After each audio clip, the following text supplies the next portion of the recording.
Hello and welcome. Today, our group would like to talk about usability aspects of wearable CTG devices for the purpose of home monitoring. First of all, it's important to consider what CTG devices are and for what we use them.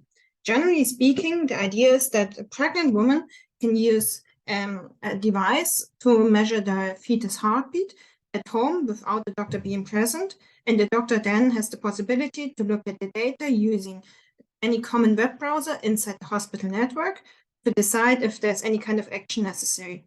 This has the advantage that the pregnant mother is not required to go to a hospital for the recording, but can do so at home, and, for example, is not at risk of catching COVID or other illnesses by being in a hospital.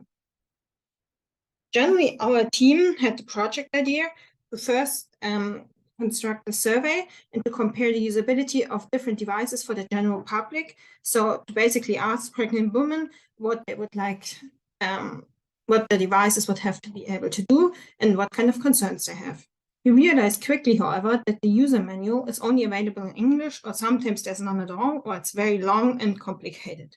So we decided we would like to try and create a minimal user manual with as little language as possible, making it possible to understand the instructions without speaking English. But we realized personally we would prefer to have a picture where one glance tells you everything you need to know and not have to sit through a lengthy video. Generally, we looked at two different devices. The first one being the Wearability device. This is the user guide we created. First of all, after charging the device, you can choose one of two different ways to hold the device. And after that, you need to use ultrasound gel and a belt to secure the device against your stomach during the measurement. The device is connected with the Wearability app that's from the company itself using Bluetooth. The second device we looked at was the LACOM device. Here, there is a sensor and a device part, which are to be connected first. Then there's the switch on, which you have to press in order to switch on the device. Then you can connect the device either with the official LACOM app or using the Trium app. The Trium app would, for example, allow you to use different devices from the same app, which is an advantage.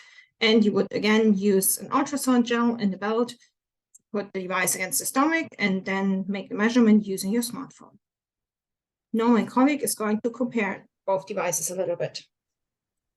So speaking of the different usability aspects for the Wearability, there is only one piece, which makes it much more easier to wear it. Whereas there's a regular charging necessary, and every slight movement on the device switches instant on, which makes the device lose some battery very quick. And the orientation of the sensor is not as obvious. For the LACOM device, there are two different pieces that you need to stick together, which makes it a bit more difficult. But on the other hand, there's a battery display and there's a on switch, so you don't lose battery as quick as for the Wearability, and the area orientation at the sensor is much more obvious. By taking a look at the connectivity, for the Wearability, there's only one app with an automatic connection, which makes it very fast and very easy, but the app is only very specific to the device itself, and you have no influence on the settings since they are preset. For the LACOM device, there is two different apps, one for the settings and one for the measurements, where you first have to connect the app with the app device in the settings app and then do the measurements in the measurements app. But there are two or different apps for several devices, which makes it much more handy, and you have much more control over the settings. By taking a look at the wearability, for the Wearability, the sensor and the device is combined in one device, so you only need one belt to wear it, and you have three different ways to wear the belt, which makes it much more comfortable for the customer itself.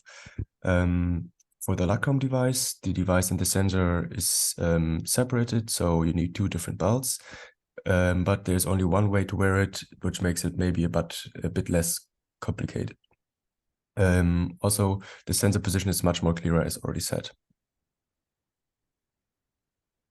By taking a look at the user experience of these two devices, the duration for setting up for the Wearability took something around 5 minutes, whereas for the LACOM device, the total duration was something around 18 minutes. But on the other hand, the level of difficulty is pretty much the same, depending on the 3 different comparisons we did before.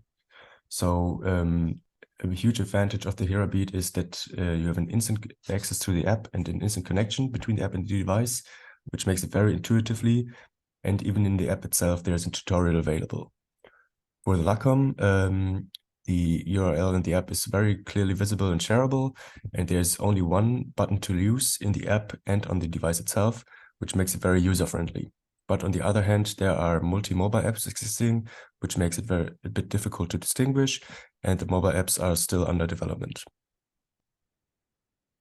Thank you very much for your attention. If there are any more questions, please feel free to ask.